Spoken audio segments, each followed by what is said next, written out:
আজকে খুব সহজ পদ্ধতিতে মোচার ঘন্ট বানিয়ে তোমাদেরকে দেখাচ্ছি।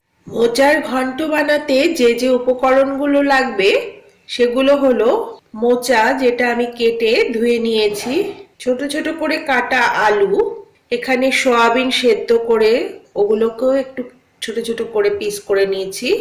ফোড়নের জন্য লাগবে সাদা জিরে, কালো জিরে, তেজপাতা, কাঁচা লঙ্কা, আর নিয়েছি গরম মশলা একটু গুঁড়ো করে। এখানে আছে নুন, স্বাদ মতো চিনি আর হলুদ। চলুন তাহলে দেখে নেওয়া যাক আমি কিভাবে খুব সহজ পদ্ধতিতে মোচার ঘন্টটা তৈরি করি। মোচার ঘন্ট বানানোর জন্য গ্যাসে একটা কড়াই বসিয়ে দিয়েছি। কড়াইটা গরমও হয়ে গেছে। এবার আমি এতে দিয়ে দেবো সর্ষের তেল। রান্নাটা সর্ষের তেল দিয়েই করতে হবে।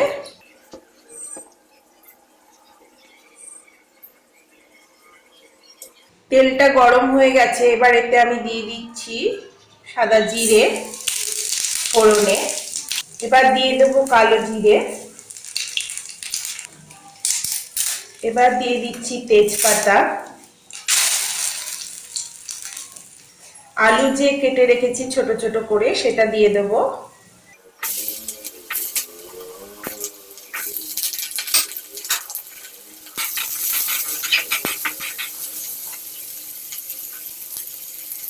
আলুটা হালকা ভাজা হয়ে গেলে তারপর সয়াবিন কুচিটা দিয়ে দেবো।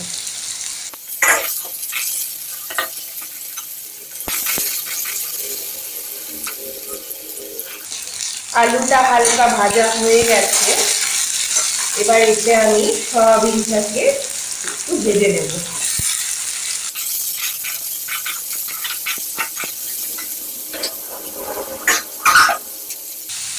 এবার এর মধ্যেই কাঁচা লঙ্কা চিড়ে রেখেছিলাম সেটা দিয়ে দিচ্ছি।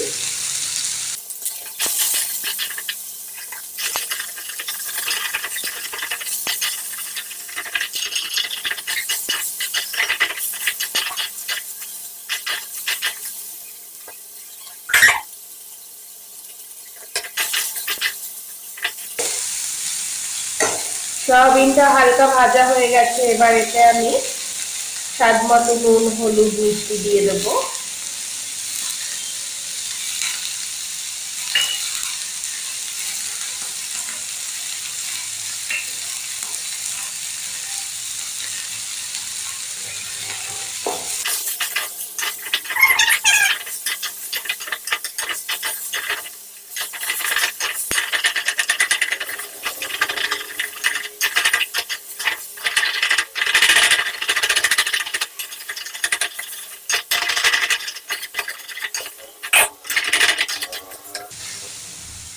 নুন, হলুদ, মিষ্টিটা দিয়ে 2-3 মিনিট নাড়াচাড়া করে নিয়েছি। এবার এতে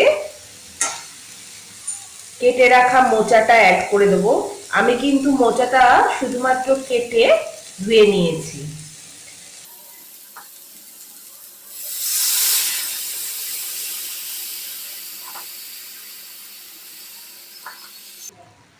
মোচাটা দিয়ে এবার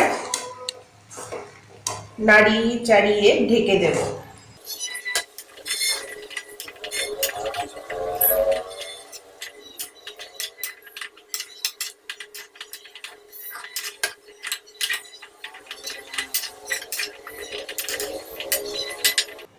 এবার এটা আমি ঢেকে দেব। মিডিয়াম আঁচে এটাকে আস্তে আস্তে তৈরি করে নেব। এবার ঢাকনাটা উঠিয়ে আরেকবার নাড়িয়ে দেব।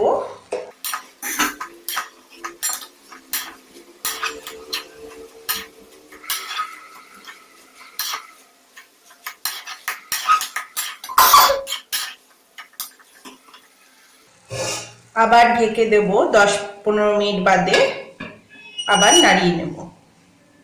এটা হালকা আঁচে করব, তাহলে সব উপকরণগুলো সুন্দরভাবে সেদ্ধ হয়ে যাবে। 10-15 মিনিট বাদে ফিরে এলাম। এবার ঢাকনাটা উঠিয়ে আবার একটু নাড়াচাড়া করে দেব। দেখুন আমার মোচাটা একদম রেডি হয়ে গেছে। এবার এতে ঘি, গরম মশলা দিয়ে নেড়ে চেড়ে নামিয়ে দেবো।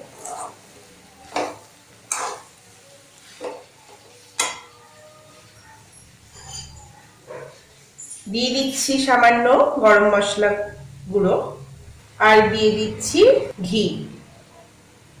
ঘি গরম মশলা দিয়ে ভালো করে নেড়ে চেড়ে 2-3 মিনিট নামিয়ে নেব।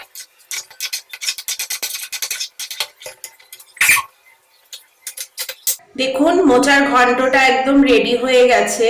খুব সহজ পদ্ধতিতে সামান্য উপকরণে কিভাবে মোচার ঘন্টটা বানালাম তোমরা দেখলে।